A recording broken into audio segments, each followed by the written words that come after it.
Dubliners by James Joyce. The boarding house. Mrs. Mooney was a butcher's daughter. She was a woman who was quite able to keep things to herself, a determined woman. She had married her father's foreman and opened a butcher's shop near Spring Gardens. But as soon as his father-in-law was dead, Mr. Mooney began to go to the devil. He drank, plundered the till, ran headlong into debt. It was no use making him take the pledge, he was sure to break out again a few days after. By fighting his wife in the presence of customers and by buying bad meat he ruined his business. One night he went for his wife with the cleaver and she had to sleep in a neighbor's house. After that they lived apart. She went to the priest and got a separation from him with care of the children. She would give him neither money nor food nor houseroom, and so he was obliged to enlist himself as a sheriff's man. He was a shabby, stooped little drunkard with a white face and a white moustache and white eyebrows, penciled above his little eyes, which were pink-veined and raw, and all day long he sat in the bailiff's room, waiting to be put on a job. Mrs. Mooney, who had taken what remained of her money out of the butcher business and set up a boarding house in Hardwicke Street, was a big imposing woman.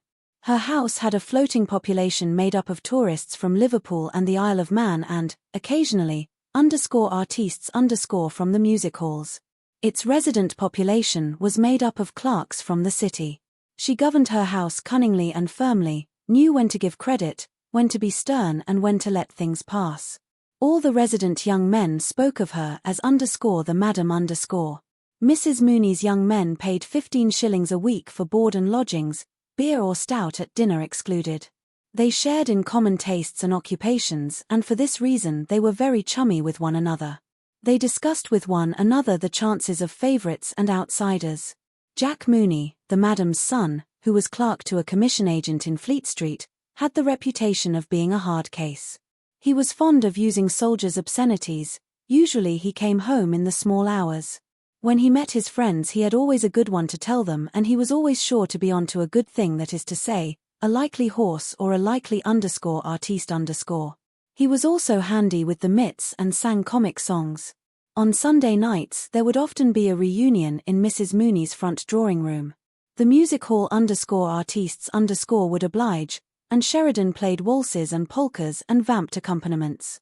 Polly Mooney, the madam's daughter, would also sing. I'm a naughty girl. You needn't sham, you know I am. Polly was a slim girl of 19, she had light soft hair and a small full mouth. Her eyes, which were grey with a shade of green through them, had a habit of glancing upwards when she spoke with anyone, which made her look like a little perverse Madonna. Mrs. Mooney had first sent her daughter to be a typist in a cornfactor's office, but, as a disreputable sheriff's man used to come every other day to the office, asking to be allowed to say a word to his daughter, she had taken her daughter home again and set her to do housework. As Polly was very lively, the intention was to give her the run of the young men. Besides, young men like to feel that there is a young woman not very far away. Polly, of course, flirted with the young men, but Mrs. Mooney, who was a shrewd judge, knew that the young men were only passing the time away, none of them meant business. Things went on so for a long time, and Mrs. Mooney began to think of sending Polly back to typewriting when she noticed that something was going on between Polly and one of the young men. She watched the pair and kept her own counsel. Polly knew that she was being watched, but still her mother's persistent silence could not be misunderstood. There had been no open complicity between mother and daughter, no open understanding, but, though people in the house began to talk of the affair, still Mrs. Mooney did not intervene. Polly began to grow a little strange in her manner, and the young man was evidently perturbed. At last, when she judged it to be the right moment, Mrs. Mooney intervened. She dealt with moral problems as a cleaver deals with meat, and in this case she had made up her mind. It was a bright Sunday morning of early summer, promising heat, but with a fresh breeze blowing. All the windows of the boarding house were open and the lace curtains ballooned gently towards the street beneath the raised sashes. The belfry of George's church sent out constant peals, and worshippers, singly or in groups, traversed the little circus before the church, revealing their purpose by their self-contained demeanour no less than by the little volumes in their gloved hands. Breakfast was over in the boarding house, and the table of the breakfast room was covered with plates on which lay yellow streaks of eggs with morsels of bacon fat and bacon rind. Mrs. Mooney sat in the straw armchair and watched the servant Mary remove the breakfast things. She made Mary collect the crusts and pieces of broken bread to help to make Tuesday's bread pudding. When the table was cleared, the broken bread collected, the sugar and butter safe under lock and key, she began to reconstruct the interview which she had the night before with Polly. Things were as she had suspected. She had been frank in her questions and Polly had been frank in her answers. Both had been somewhat awkward, of course. She had been made awkward by her not wishing to receive the news in too cavalier a fashion or to seem to have connived, and Polly had been made awkward not merely because allusions of that kind always made her awkward, but also because she did not wish it to be thought that in her wise innocence she had divined the intention behind her mother's tolerance. Mrs. Mooney glanced instinctively at the little gilt clock on the mantelpiece as soon as she had become aware through her reverie that the bells of George's church had stopped ringing. It was 17 minutes past 11. She would have lots of time to have the matter out with Mr. Doran and then catch short 12 at Marlborough Street. She was sure she would win. To begin with, she had all the weight of social opinion on her side. She was an outraged mother. She had allowed him to live beneath her roof, assuming that he was a man of honor, and he had simply abused her hospitality. He was 34 or 35 years of age, so that youth could not be pleaded as his excuse, nor could ignorance be his excuse, since he was a man who had seen something of the world. He had simply taken advantage of Polly's youth and inexperience. That was evident. The question was, what reparation would he make? There must be reparation made in such cases. It is all very well for the man. He can go his ways as if nothing had happened, having had his moment of pleasure, but the girl has to bear the brunt. Some mothers would be content to patch up such an affair for a sum of money. She had known cases of it. But she would not do so. For her, only one reparation could make up for the loss of her daughter's honor: marriage. She counted all her cards again before sending Mary up to Mr. Doran's room to say that she wished to speak with him. She felt sure she would win. He was a serious young man, not rakish or loud-voiced like the others. If it had been Mr. Sheridan or Mr. Meade or Bantam Lyons, her task would have been much harder. She did not think he would face publicity. All the lodgers in the house knew something of the affair. Details had been invented by some. Besides, he had been employed for 13 years in a great Catholic wine merchant's office, and publicity would mean for him, perhaps, the loss of his job. Whereas if he agreed, all might be well. She knew he had a good screw for one thing, and she suspected he had a bit of stuff put by. Nearly the half hour, she stood up and surveyed herself in the pier-glass. The decisive expression of her great florid face satisfied her, and she thought of some mothers she knew who could not get their daughters off their hands. Mr. Doran was very anxious indeed this Sunday morning. He had made 2 attempts to shave, but his hand had been so unsteady that he had been obliged to desist. 3 days' reddish beard fringed his jaws, and every 2 or 3 minutes a mist gathered on his glasses, so that he had to take them off and polish them with his pocket handkerchief. The recollection of his confession of the night before was a cause of acute pain to him. The priest had drawn out every ridiculous detail of the affair, and in the end had so magnified his sin that he was almost thankful at being afforded a loophole of reparation. The harm was done. What could he do now but marry her or run away? He could not brazen it out. The affair would be sure to be talked of, and his employer would be certain to hear of it. Dublin is such a small city. Everyone knows everyone else's business. He felt his heart leap warmly in his throat as he heard in his excited imagination old Mr. Leonard calling out in his rasping voice, "Send Mr. Doran here, please." All his long years of service gone for nothing. All his industry and diligence thrown away. As a young man he had sown his wild oats, of course. He had boasted of his free thinking and denied the existence of God to his companions in public houses. But that was all past and done with. Nearly. He still bought a copy of Reynolds's newspaper every week, but he attended to his religious duties and for 9/10 of the year lived a regular life. He had money enough to settle down on, it was not that. But the family would look down on her. First of all there was her disreputable father, and then her mother's boarding house was beginning to get a certain fame. He had a notion that he was being had.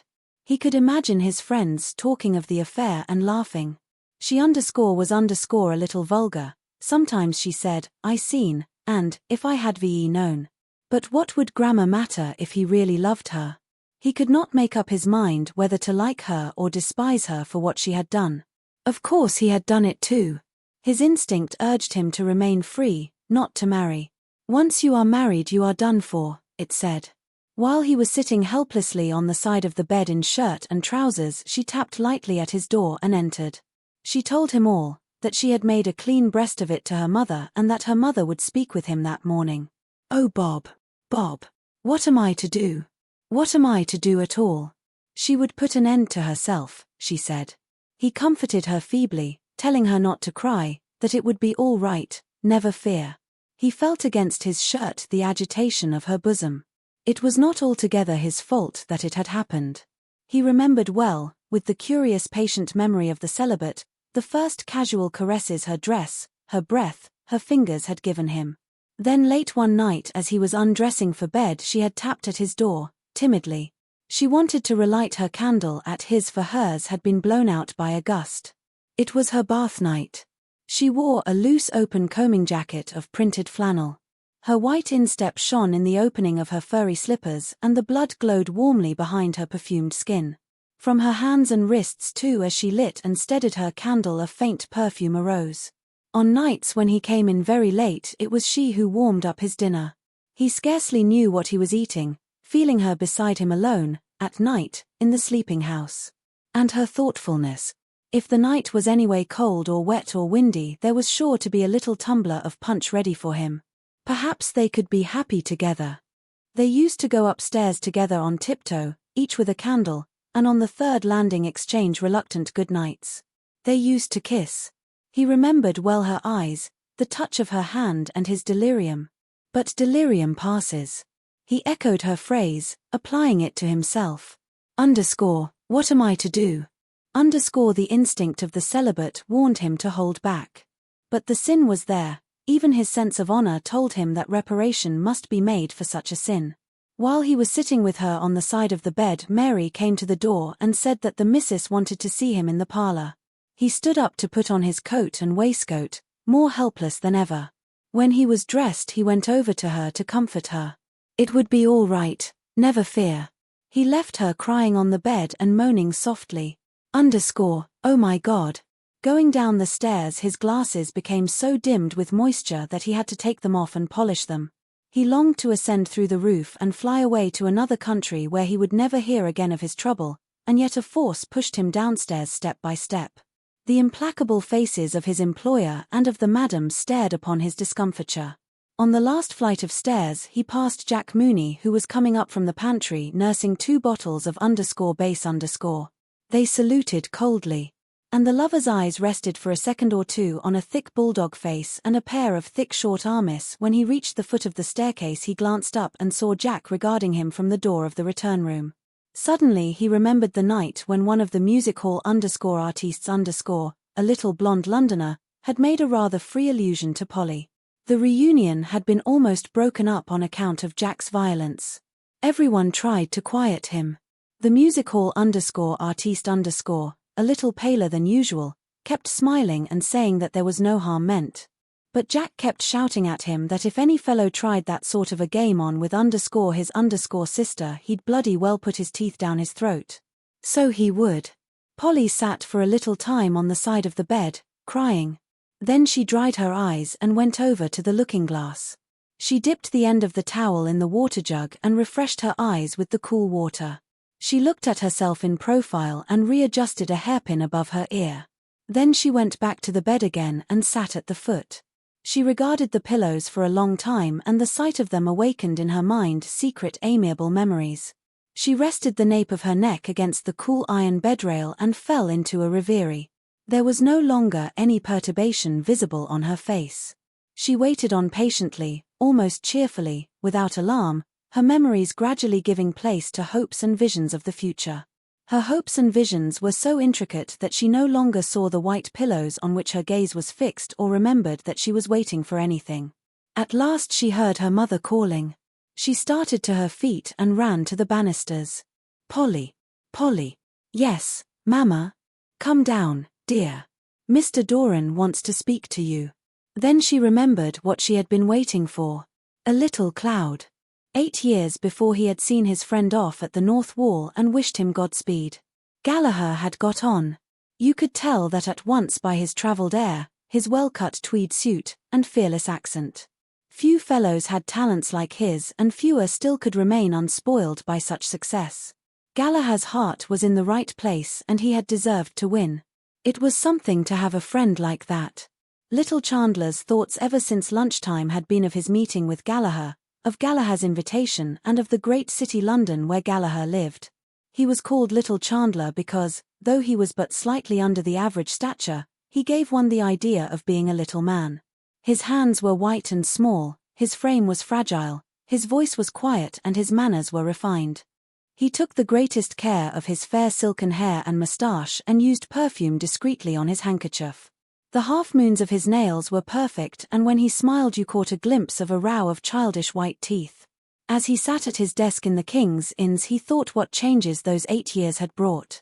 The friend whom he had known under a shabby and necessitous guise had become a brilliant figure on the London press. He turned often from his tiresome writing to gaze out of the office window. The glow of a late autumn sunset covered the grass plots and walks. It cast a shower of kindly golden dust on the untidy nurses and decrepit old men who drowsed on the benches. It flickered upon all the moving figures, on the children who ran screaming along the gravel paths and on everyone who passed through the gardens. He watched the scene and thought of life, and, as always happened when he thought of life, he became sad. A gentle melancholy took possession of him. He felt how useless it was to struggle against fortune, this being the burden of wisdom which the ages had bequeathed to him. He remembered the books of poetry upon his shelves at home. He had bought them in his bachelor days, and many an evening, as he sat in the little room off the hall, he had been tempted to take one down from the bookshelf and read out something to his wife. But shyness had always held him back, and so the books had remained on their shelves. At times he repeated lines to himself and this consoled him. When his hour had struck he stood up and took leave of his desk and of his fellow clerks punctiliously. He emerged from under the feudal arch of the King's Inns, a neat modest figure, and walked swiftly down Henrietta Street. The golden sunset was waning and the air had grown sharp. A horde of grimy children populated the street. They stood or ran in the roadway or crawled up the steps before the gaping doors or squatted like mice upon the thresholds. Little Chandler gave them no thought. He picked his way deftly through all that minute vermin-like life and under the shadow of the gaunt spectral mansions in which the old nobility of Dublin had roistered. No memory of the past touched him, for his mind was full of a present joy. He had never been in Corliss's, but he knew the value of the name. He knew that people went there after the theatre to eat oysters and drink liqueurs, and he had heard that the waiters there spoke French and German. Walking swiftly by at night he had seen cabs drawn up before the door and richly dressed ladies, escorted by cavaliers, alight and enter quickly. They wore noisy dresses and many wraps. Their faces were powdered and they caught up their dresses, when they touched earth, like alarmed Atalantas. He had always passed without turning his head to look.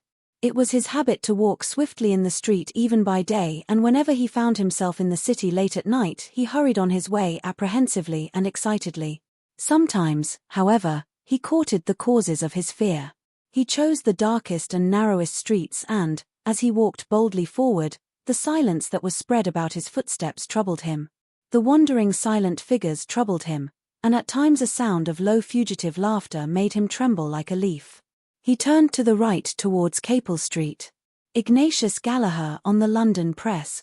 Who would have thought it possible 8 years before?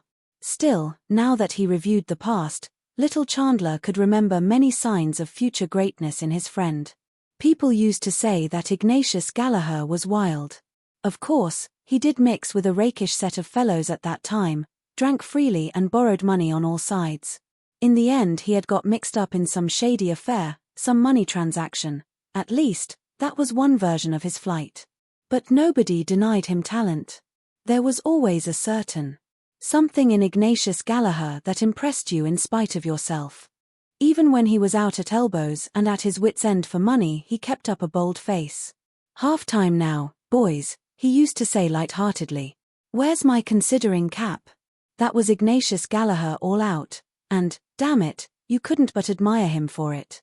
Little Chandler quickened his pace. For the first time in his life he felt himself superior to the people he passed.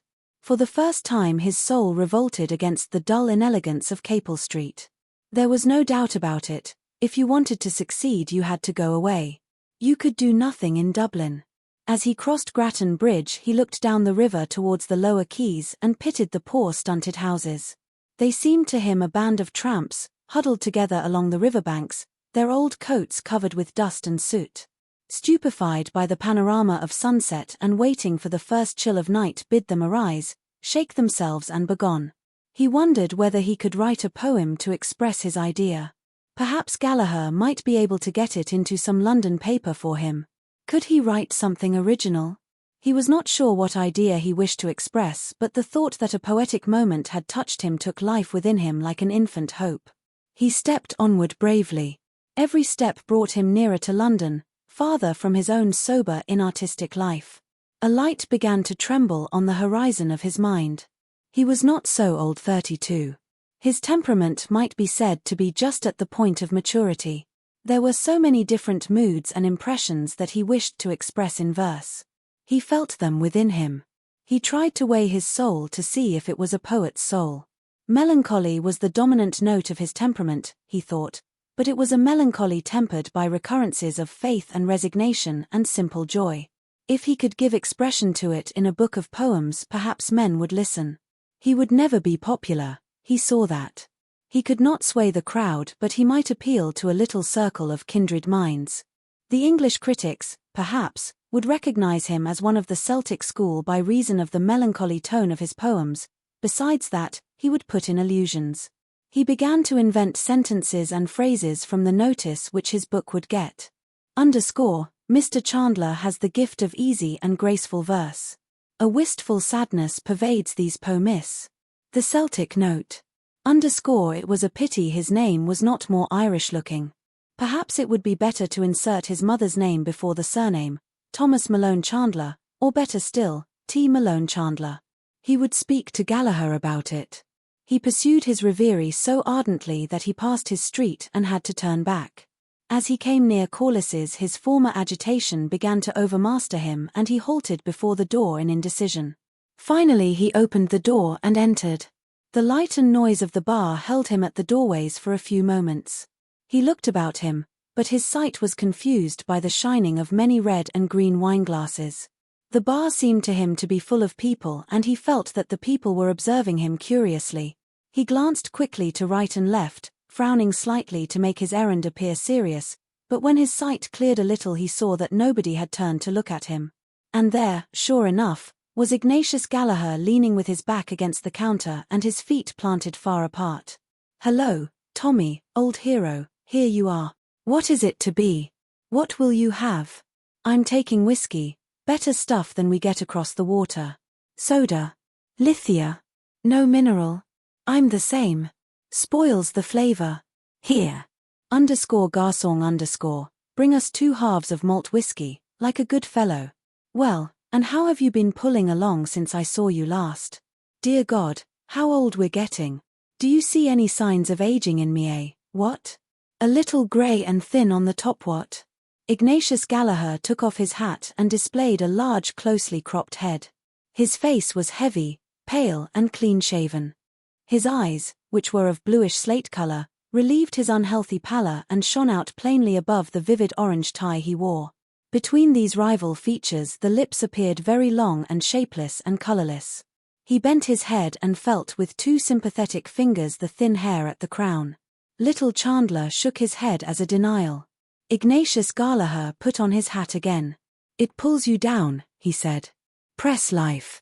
Always hurry and scurry, looking for copy and sometimes not finding it, and then, always to have something new in your stuff. Damn proofs and printers, I say, for a few days. I'm deuced glad, I can tell you, to get back to the old country. Does a fellow good, a bit of a holiday. I feel a ton better since I landed again in dear dirty Dublin. Here you are, Tommy. Water? Say when." Little Chandler allowed his whiskey to be very much diluted. "You don't know what's good for you, my boy," said Ignatius Gallagher. "I drink mine neat." "I drink very little as a rule," said little Chandler modestly. An odd half one or so when I meet any of the old crowd, that's all. Ah, well, said Ignatius Gallagher, cheerfully, here's to us and to old times and old acquaintance. They clinked glasses and drank the toast. I met some of the old gang today, said Ignatius Gallagher. O'Hara seems to be in a bad way. What's he doing? Nothing, said little Chandler. He's gone to the dogs. But Hogan has a good sit, hasn't he? Yes, he's in the Land Commission. I met him one night in London and he seemed to be very flush. Poor O'Hara. Booze, I suppose? Other things, too, said little Chandler shortly. Ignatius Gallagher laughed. Tommy, he said, I see you haven't changed an atom. You're the very same serious person that used to lecture me on Sunday mornings when I had a sore head and a fur on my tongue. You'd want to knock about a bit in the world. Have you never been anywhere even for a trip? I've been to the Isle of Man, said little Chandler. Ignatius Gallagher laughed. The Isle of Man, he said. Go to London or Paris, Paris, for choice. That'd do you good. Have you seen Paris? I should think I have. I've knocked about there a little. And is it really so beautiful as they say?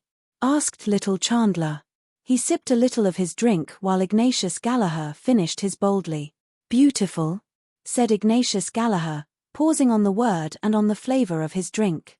It's not so beautiful, you know. Of course, it is beautiful. But it's the life of Paris, that's the thing. Ah, there's no city like Paris for gaiety, movement, excitement. Little Chandler finished his whiskey and, after some trouble, succeeded in catching the barman's eye. He ordered the same again. I've been to the Moulin Rouge, Ignatius Gallagher continued when the barman had removed their glasses, and I've been to all the Bohemian cafes. Hot stuff. Not for a pious chap like you, Tommy. Little Chandler said nothing until the barman returned with 2 glasses, then he touched his friend's glass lightly and reciprocated the former toast. He was beginning to feel somewhat disillusioned. Gallagher's accent and way of expressing himself did not please him. There was something vulgar in his friend which he had not observed before. But perhaps it was only the result of living in London amid the bustle and competition of the press. The old personal charm was still there under this new gaudy manner. And, after all, Gallagher had lived, he had seen the world. Little Chandler looked at his friend enviously. Everything in Paris is gay, said Ignatius Gallagher. They believe in enjoying life and don't you think they're right? If you want to enjoy yourself properly you must go to Paris. And, mind you, they've a great feeling for the Irish there. When they heard I was from Ireland they were ready to eat me, man. Little Chandler took 4 or 5 sips from his glass. Tell me, he said, is it true that Paris is so immoral as they say? Ignatius Gallagher made a Catholic gesture with his right arm. Every place is immoral, he said. Of course you do find spicy bits in Paris. Go to one of the students' balls, for instance. That's lively, if you like, when the cocottes begin to let themselves loose. You know what they are, I suppose? I've heard of them, said little Chandler. Ignatius Gallagher drank off his whiskey and shook his head. Ah, he said, you may say what you like. There's no woman like the Parisian style, forgo. Then it is an immoral city, said little Chandler, with timid insistence. I mean, compared with London or Dublin? London, said Ignatius Gallagher. It's 6 of one and half a dozen of the other. You ask Hogan, my boy. I showed him a bit about London when he was over there. He'd open your eye. I say, Tommy, don't make punch of that whiskey, liquor up. No, really. Oh, come on, another one won't do you any harm. What is it? The same again, I suppose? Well, all right. Francois _ the same again. Will you smoke, Tommy? Ignatius Gallagher produced his cigar case. The 2 friends lit their cigars and puffed at them in silence until their drinks were served. I'll tell you my opinion, said Ignatius Gallagher, emerging after some time from the clouds of smoke in which he had taken refuge. It's a rum world. Talk of immorality. I've heard of cases. What am I saying? I've known them. Cases of immorality. Ignatius Gallagher puffed thoughtfully at his cigar and then, in a calm historian's tone, he proceeded to sketch for his friend some pictures of the corruption which was rife abroad. He summarized the vices of many capitals and seemed inclined to award the palm to Berlin. Some things he could not vouch for, his friends had told him, but of others he had personal experience. He spared neither rank nor caste. He revealed many of the secrets of religious houses on the continent and described some of the practices which were fashionable in high society and ended by telling, with details, a story about an English Duchess story which he knew to be true. Little Chandler was astonished. "Ah, well," said Ignatius Gallagher, "here we are in old jog-along Dublin where nothing is known of such things." "How dull you must find it," said Little Chandler, "after all the other places you've seen." "Well," said Ignatius Gallagher, "it's a relaxation to come over here, you know. And, after all, it's the old country, as they say, isn't it? You can't help having a certain feeling for it. That's human nature. But tell me something about yourself.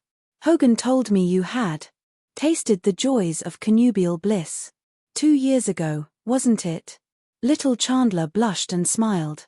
"Yes," he said. "I was married last May 12 months. I hope it's not too late in the day to offer my best wishes," said Ignatius Gallagher. "I didn't know your address or I'd have done so at the time." He extended his hand, which Little Chandler took. "Well, Tommy," he said, "I wish you and yours every joy in life, old chap, and tons of money, and may you never die till I shoot you. And that's the wish of a sincere friend, an old friend. You know that." "I know that," said Little Chandler. "Any youngsters?" said Ignatius Gallagher. Little Chandler blushed again. "We have one child," he said. "Son or daughter?" "A little boy." Ignatius Gallagher slapped his friend sonorously on the back. "Bravo," he said, "I wouldn't doubt you, Tommy." Little Chandler smiled, looked confusedly at his glass and bit his lower lip with 3 childishly white front teeth. "I hope you'll spend an evening with us," he said, "before you go back. My wife will be delighted to meet you." "Thanks awfully, old chap," said Ignatius Gallagher. "I'm sorry we didn't meet earlier. But I must leave tomorrow night." "Tonight, perhaps." "I'm awfully sorry, old man. You see I'm over here with another fellow, clever young chap he is too, and we arranged to go to a little card party. Only for that." "Oh, in that case. But who knows?" said Ignatius Gallagher considerately. "Next year I may take a little skip over here now that I've broken the ice. It's only a pleasure deferred." "Very well," said Little Chandler, "the next time you come we must have an evening together. That's agreed now, isn't it?" "Yes, that's agreed," said Ignatius Gallagher. "Next year if I come, _parole de Hunya_. And to clinch the bargain," said Little Chandler, "we'll just have one more now." Ignatius Gallagher took out a large gold watch and looked at it. "Is it to be the last?" he said. "Because you know, I have an A.P. "Oh, yes, positively," said Little Chandler. "Very well, then," said Ignatius Gallagher, "let us have another one as _Dioc and Doruis_ that's good vernacular for a small whiskey, I believe." Little Chandler ordered the drinks. The blush which had risen to his face a few moments before was establishing itself. A trifle made him blush at any time, and now he felt warm and excited. 3 small whiskies had gone to his head and Gallagher's strong cigar had confused his mind, for he was a delicate and abstinent person. The adventure of meeting Gallagher after 8 years, of finding himself with Gallagher in Corliss surrounded by lights and noise, of listening to Gallagher's stories and of sharing for a brief space Gallagher's vagrant and triumphant life, upset the equipoise of his sensitive nature. He felt acutely the contrast between his own life and his friends, and it seemed to him unjust. Gallagher was his inferior in birth and education. He was sure that he could do something better than his friend had ever done, or could ever do, something higher than mere tawdry journalism if he only got the chance. What was it that stood in his way? His unfortunate timidity. He wished to vindicate himself in some way, to assert his manhood. He saw behind Gallagher's refusal of his invitation. Gallagher was only patronizing him by his friendliness just as he was patronizing Ireland by his visit. The barman brought their drinks. Little Chandler pushed one glass towards his friend and took up the other boldly. "Who knows?" he said, as they lifted their glasses. When you come next year, I may have the pleasure of wishing long life and happiness to Mr. and Mrs. Ignatius Gallagher. Ignatius Gallagher, in the act of drinking, closed one eye expressively over the rim of his glass. No blooming fear of that, my boy. I'm going to have my fling first and see a bit of life and the world before I put my head in the sack, if I ever do. Some day you will, said little Chandler calmly. Ignatius Gallagher turned his orange tie and slate blue eyes full upon his friend. You think so? He said. You'll put your head in the sack, repeated little Chandler stoutly, like everyone else if you can find the girl. He had slightly emphasized his tone and he was aware that he had betrayed himself, but, though the color had heightened in his cheek, he did not flinch from his friend's gaze. If ever it occurs, you may bet your bottom dollar there'll be no mooning and spooning about it. I mean to marry money. She'll have a good fat account at the bank or she won't do for me. Little Chandler shook his head. Why, man alive, said Ignatius Gallagher, vehemently, do you know what it is? I've only to say the word and tomorrow I can have the woman and the cash. You don't believe it? Well, I know it. There are hundreds, what am I saying? Thousands of rich Germans and Jews, rotten with money, that'd only be too glad. You wait a while, my boy. See if I don't play my cards properly. When I go about a thing I mean business, I tell you. You just wait. He tossed his glass to his mouth, finished his drink and laughed loudly. But I'm in no hurry. They can wait. I don't fancy tying myself up to one woman, you know. He imitated with his mouth the act of tasting and made a wry face. Must get a bit stale, I should think, he said. Little Chandler sat in the room off the hall.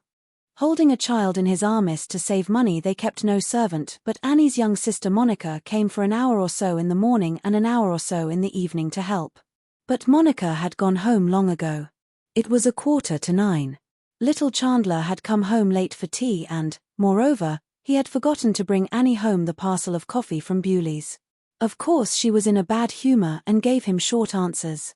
She said she would do without any tea, but when it came near the time at which the shop at the corner closed, she decided to go out herself for 1/4 pound of tea and 2 pounds of sugar. Here. Don't waken him. A little lamp with a white china shade stood upon the table and its light fell over a photograph which was enclosed in a frame of crumpled horn. It was Annie's photograph.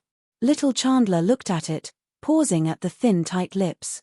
She wore the pale blue summer blouse which he had brought her home as a present one Saturday.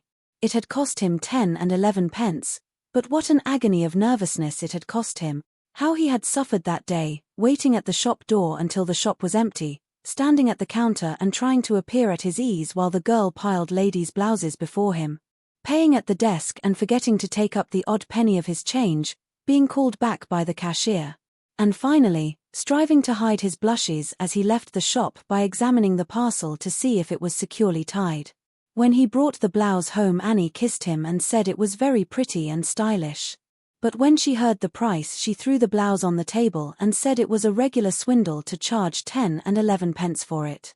At first she wanted to take it back, but when she tried it on she was delighted with it, especially with the make of the sleeves, and kissed him and said he was very good to think of her. Tem. He looked coldly into the eyes of the photograph and they answered coldly. Certainly they were pretty and the face itself was pretty. But he found something mean in it. Why was it so unconscious and ladylike? The composure of the eyes irritated him. They repelled him and defied him. There was no passion in them, no rapture. He thought of what Gallagher had said about rich Jewesses. Those dark oriental eyes, he thought, how full they are of passion, of voluptuous longing. Why had he married the eyes in the photograph? He caught himself up at the question and glanced nervously round the room.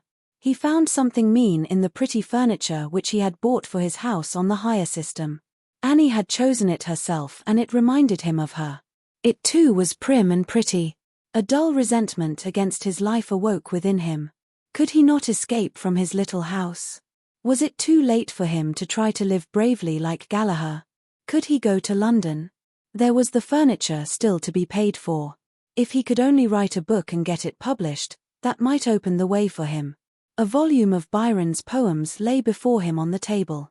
Hushed are the winds and still the evening gloom, not e'en a zephyr wanders through the grove, whilst I return to view my Margaret's tomb and scatter flowers on the dust I love. He paused. He felt the rhythm of the verse about him in the room. How melancholy it was. Could he, too, write like that, express the melancholy of his soul in verse? There were so many things he wanted to describe, his sensation of a few hours before on Grattan Bridge, for example. If he could get back again into that mood. The child awoke and began to cry. He turned from the page and tried to hush it, but it would not be hushed. He began to rock it to and fro in his arms, but its wailing cry grew keener. Within this narrow cell reclines her clay, that clay where once. It was useless. He couldn't read. He couldn't do anything. The wailing of the child pierced the drum of his ear. It was useless, useless. He was a prisoner for life. Stop. The child stopped for an instant, had a spasm of fright and began to scream. He jumped up from his chair and walked hastily up and down the room with the child in his arms. It began to sob piteously, losing its breath for 4 or 5 seconds, and then bursting out anew. The thin walls of the room echoed the sound. He tried to soothe it, but it sobbed more convulsively. He looked at the contracted and quivering face of the child and began to be alarmed. He counted 7 sobs without a break between them and caught the child to his breast in fright. If it died. The door was burst open and a young woman ran in, panting. "What is it? What is it?" she cried. The child, hearing its mother's voice, broke out into a paroxysm of sobbing. "It's nothing, Annie. It's nothing." He began to cry. She flung her parcels on the floor and snatched the child from him. "What have you done to him?" she cried, glaring into his face. Little Chandler sustained for one moment the gaze of her eyes and his heart closed together as he met the hatred in them. "It's nothing." He began to cry. "I couldn't. I didn't do anything." "What?" Giving no heed to him, she began to walk up and down the room, clasping the child tightly in her arms and murmuring, my little Manny. Was you frightened, love? There now, love. There now. Lamberborn. Mamma's little lamb of the world. There now." Little Chandler felt his cheeks suffused with shame and he stood back out of the lamplight. He listened while the paroxysm of the child's sobbing grew less and less, and tears of remorse started to his eyes. "Counterparts." The bell rang furiously and, when Miss Parker went to the tube, a furious voice called out in a piercing North of Ireland accent. "Send Farrington here." Miss Parker returned to her machine, saying to a man who was writing at a desk, "Mr. Aline wants you upstairs." The man muttered, _blast him, under his breath and pushed back his chair to stand up. When he stood up he was tall and of great bulk. He had a hanging face, dark wine-colored, with fair eyebrows and moustache. His eyes bulged forward slightly and the whites of them were dirty. He lifted up the counter and, passing by the clients, went out of the office with a heavy step. He went heavily upstairs until he came to the second landing, where a door bore a brass plate with the inscription _Mr. Aline_. Here he halted, puffing with labor and vexation, and knocked. "Come in." The man entered Mr. Aline's room. Simultaneously Mr. Aline, a little man wearing gold-rimmed glasses on a clean-shaven face, shot his head up over a pile of documents. The head itself was so pink and hairless it seemed like a large egg reposing on the papers. "Farrington? What is the meaning of this? Why have I always to complain of you? May I ask you why you haven't made a copy of that contract between Bodley and Kirwan?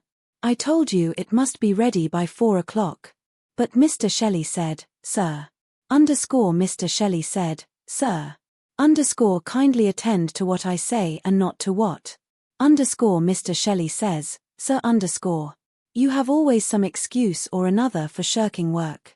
Let me tell you that if the contract is not copied before this evening I'll lay the matter before Mr. Crosby. Do you hear me now? Yes, sir. Do you hear me now? And another little matter. I might as well be talking to the wall as talking to you. Understand once for all that you get a half an hour for your lunch and not an hour and a half. How many courses do you want? I'd like to know. Do you mind me, now? Yes, sir. Mr. Aline bent his head again upon his pile of papers. The man stared fixedly at the polished skull which directed the affairs of Crosby and Aline, gauging its fragility. A spasm of rage gripped his throat for a few moments and then passed, leaving after it a sharp sensation of thirst. The man recognized the sensation and felt that he must have a good night's drinking. The middle of the month was past and, if he could get the copy done in time, Mr. Aline might give him an order on the cashier. He stood still, gazing fixedly at the head upon the pile of papers. Suddenly Mr. Aline began to upset all the papers, searching for something. "Hey, are you going to stand there all day? Upon my word, Farrington, you take things easy. I was waiting to see." "Very good, you needn't wait to see. Go downstairs and do your work."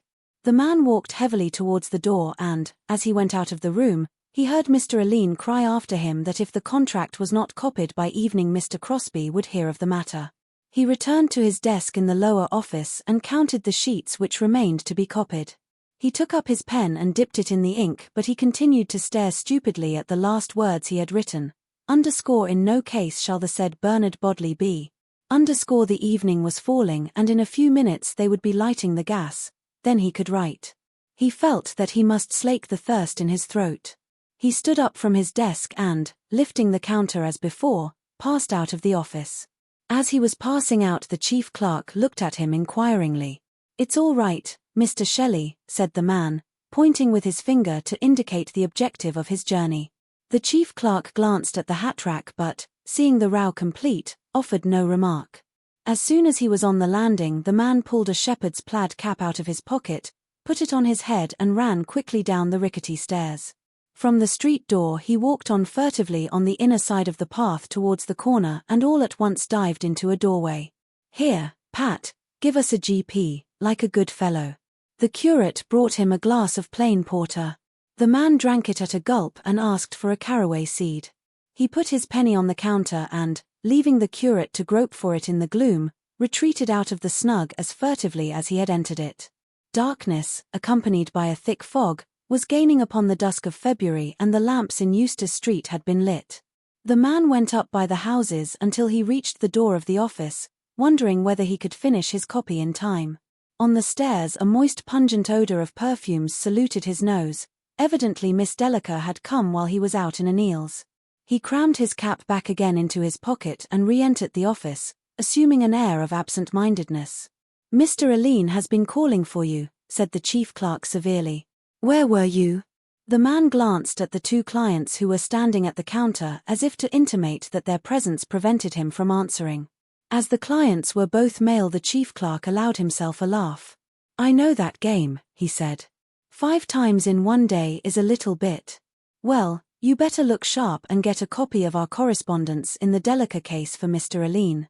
This address in the presence of the public, his run upstairs and the porter he had gulped down so hastily confused the man and, as he sat down at his desk to get what was required, he realized how hopeless was the task of finishing his copy of the contract before 5:30. The dark damp night was coming and he longed to spend it in the bars, drinking with his friends amid the glare of gas and the clatter of glasses. He got out the Delica correspondence and passed out of the office. He hoped Mr. Aline would not discover that the last 2 letters were missing. The moist pungent perfume lay all the way up to Mr. Aline's room. Miss Delica was a middle-aged woman of Jewish appearance. Mr. Aline was said to be sweet on her or on her money. She came to the office often and stayed a long time when she came.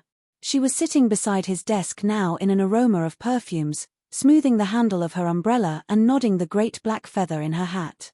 Mr. Aline had swiveled his chair round to face her and thrown his right foot jauntily upon his left knee.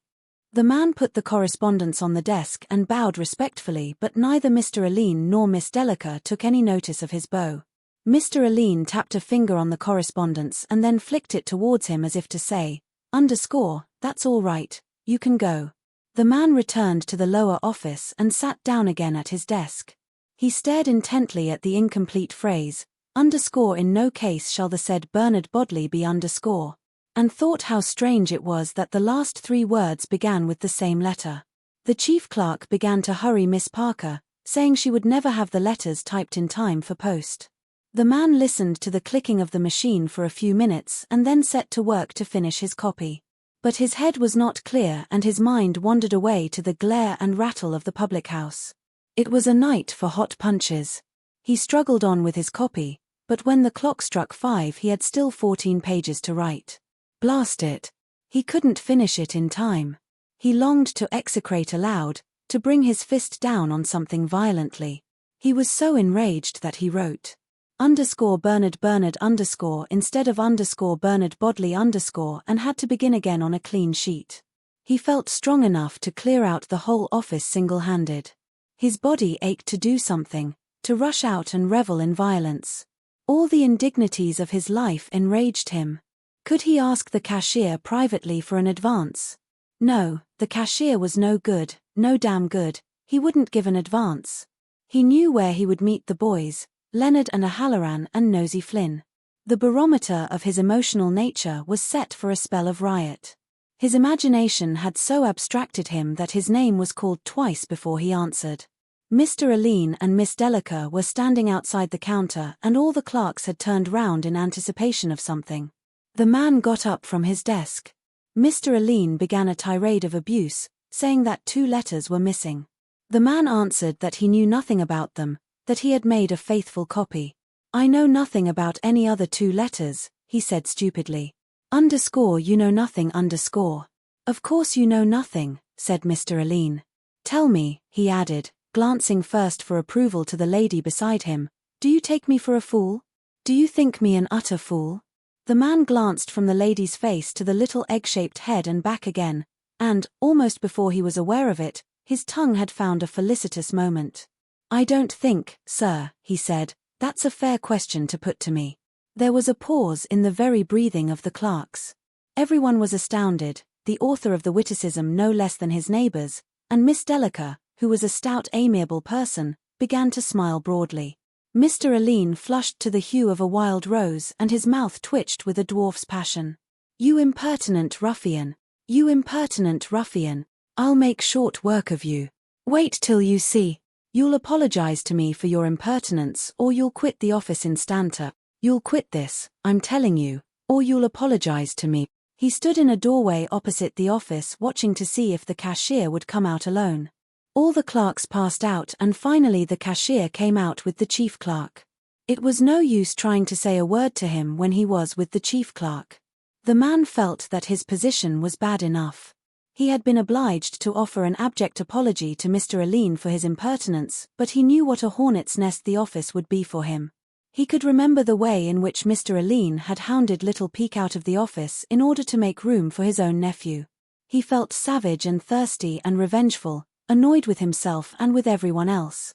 Mr. Aline would never give him an hour's rest, his life would be a hell to him. He had made a proper fool of himself this time. Could he not keep his tongue in his cheek? But they had never pulled together from the first, he and Mr. Aline, ever since the day Mr. Aline had overheard him mimicking his North of Ireland accent to amuse Higgins and Miss Parker. That had been the beginning of it. He might have tried Higgins for the money, but sure Higgins never had anything for himself. A man with 2 establishments to keep up, of course he couldn't. He felt his great body again aching for the comfort of the public house. The fog had begun to chill him and he wondered could he touch Pat in O'Neill's. He could not touch him for more than a bob and a bob was no use. Yet he must get money somewhere or other, he had spent his last penny for the G.P. And soon it would be too late for getting money anywhere. Suddenly, as he was fingering his watch chain, he thought of Terry Kelly's pawn office in Fleet Street. That was the Dart. Why didn't he think of it sooner? He went through the narrow alley of Temple Bar quickly, muttering to himself that they could all go to hell because he was going to have a good night of it. The clerk in Terry Kelly's said _a crown, but the consignor held out for 6 shillings, and in the end the 6 shillings was allowed him literally. He came out of the pawn office joyfully, making a little cylinder of the coins between his thumb and fingers. In Westmoreland Street the footpaths were crowded with young men and women returning from business and ragged urchins ran here and there yelling out the names of the evening editions. The man passed through the crowd, looking on the spectacle generally with proud satisfaction and staring masterfully at the office girls. His head was full of the noises of tramgongs and swishing trolleys and his nose already sniffed the curling fumes of punch. So, I just looked at him coolly, you know, and looked at her. Then I looked back at him again taking my time, you know.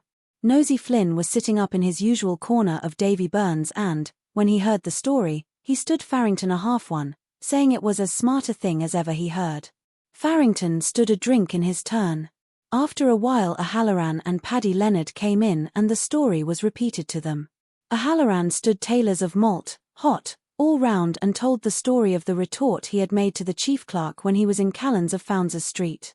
But, as the retort was after the manner of the liberal shepherds in the eclogues, he had to admit that it was not as clever as Farrington's retort. At this Farrington told the boys to polish off that and have another. Just as they were naming their poisons who should come in but Higgins. Of course he had to join in with the others.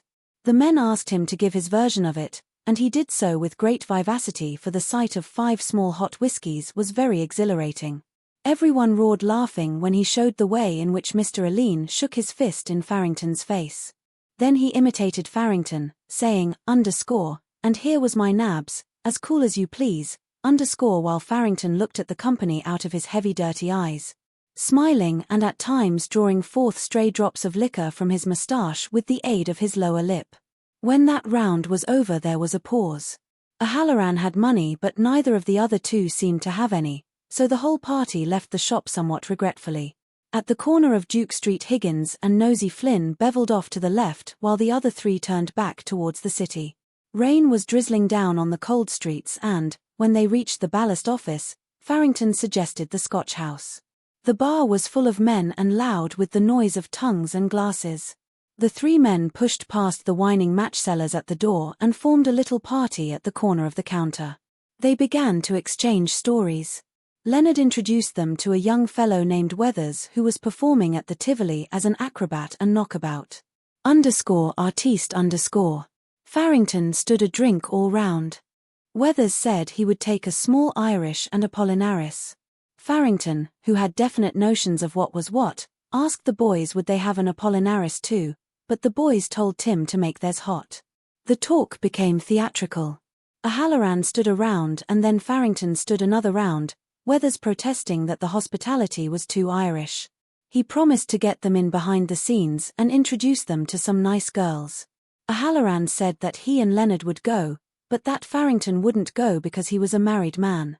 And Farrington's heavy dirty eyes leered at the company in token that he understood he was being chaffed. Weathers made them all have just one little tincture at his expense and promised to meet them later on at Mulligan's in Poolbeg Street. When the Scotch House closed they went round to Mulligan's. They went into the parlour at the back and O'Halloran ordered small hot specials all round. They were all beginning to feel mellow. Farrington was just standing another round when Weathers came back. Much to Farrington's relief he drank a glass of bitter this time. Funds were getting low but they had enough to keep them going. Presently 2 young women with big hats and a young man in a check suit came in and sat at a table close by. Weathers saluted them and told the company that they were out of the Tivoli. Farrington's eyes wandered at every moment in the direction of one of the young women. There was something striking in her appearance. An immense scarf of peacock blue muslin was wound round her hat and knotted in a great bow under her chin, and she wore bright yellow gloves, reaching to the elbow. Farrington gazed admiringly at the plump arm which she moved very often and with much grace, and when, after a little time, she answered his gaze he admired still more her large dark brown eyes. The oblique staring expression in them fascinated him. She glanced at him once or twice and, when the party was leaving the room, she brushed against his chair and said "Oh, pardon," in a London accent. He watched her leave the room in the hope that she would look back at him, but he was disappointed. He cursed his want of money and cursed all the rounds he had stood, particularly all the whiskies and Apollinaris which he had stood to Weathers. If there was one thing that he hated it was a sponge. He was so angry that he lost count of the conversation of his friends. When Paddy Leonard called him he found that they were talking about feats of strength. Weathers was showing his biceps muscle to the company and boasting so much that the other 2 had called on Farrington to uphold the national honour. Farrington pulled up his sleeve accordingly and showed his biceps muscle to the company.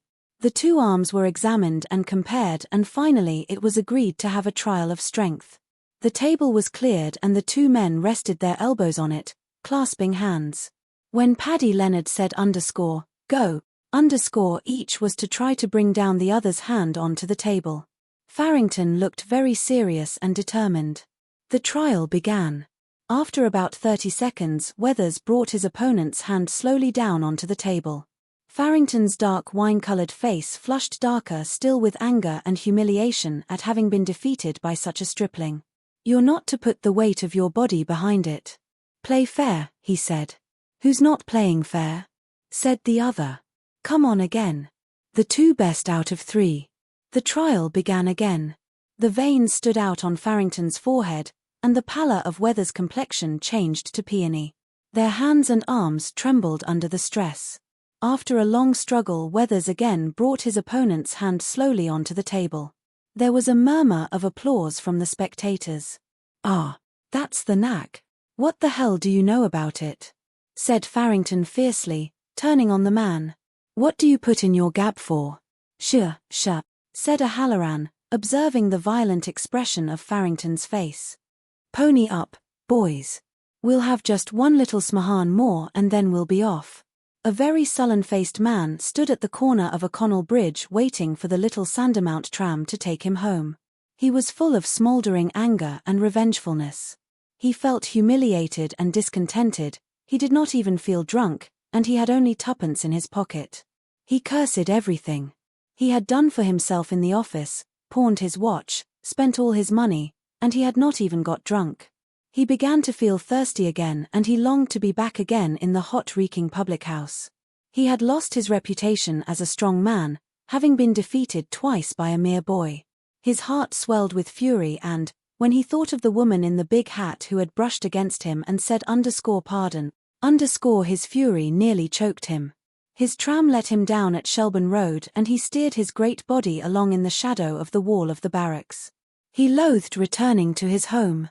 When he went in by the side door he found the kitchen empty and the kitchen fire nearly out. Ada. His wife was a little sharp-faced woman who bullied her husband when he was sober and was bullied by him when he was drunk. They had 5 children. A little boy came running down the stairs. "Who is that?" said the man, peering through the darkness. "Me, Pa." "Who are you?" "Charlie." "No, Pa Tom." "Where's your mother?" "She's out at the chapel." "That's right. Did she think of leaving any dinner for me?" "Yes, Pa." "I." "Light the lamp." "What do you mean by having the place in darkness? Are the other children in bed?" The man sat down heavily on one of the chairs while the little boy lit the lamp. He began to mimic his son's flat accent, saying half to himself, "at the chapel. At the chapel, if you please. What's for my dinner?" "I'm going to cook it, Pa," said the little boy. The man jumped up furiously and pointed to the fire. "On that fire. You let the fire out. By God, I'll teach you to do that again." He took a step to the door and seized the walking stick which was standing behind it. "I'll teach you to let the fire out," he said, rolling up his sleeve in order to give his arm free play. The little boy cried "Oh, Pa," and ran whimpering round the table, but the man followed him and caught him by the coat. The little boy looked about him wildly but, seeing no way of escape, fell upon his knees. "Now, you'll let the fire out the next time," said the man, striking at him vigorously with the stick. "Take that, you little whelp." The boy uttered a squeal of pain as the stick cut his thigh. He clasped his hands together in the air and his voice shook with fright. "Oh, Pa," he cried. "Don't beat me, Pa, and I'll say _Hail Mary for you. I'll say _Hail Mary for you, Pa, if you don't beat me.